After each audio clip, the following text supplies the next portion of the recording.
হাদিস পড়তেছেন। কি পড়তেছেন? কথা বলেন। আর মনে মনে ভাবলেন রাতটা মসজিদে কাটায় দেই, ফজরের নামাজ পড়ে আবার বেরোবো। কিন্তু দারোয়ান এসে বলে মসজিদে থাকতে পারবেন না, ওঠেন। দারোয়ান আছে না, কথা কন।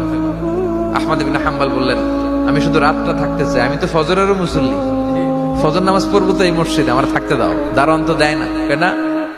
মসজিদে থাকার জায়গা না, যান মিয়া।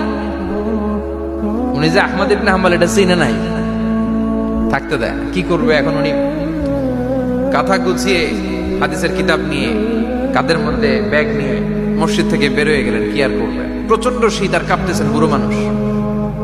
পথিমধ্যে দেখলেন বাজার। বাজার একজন খাব্বাস, শাবুন খাব্বাস, যুবক রুটি বিক্রেতা। সে রুটি বিক্রি করে, চুলার মধ্যে রুটি সেকে। সে যে সালাম দিল আসসালামু আলাইকুম, যুবক বলে ওয়ালাইকুম আসসালাম।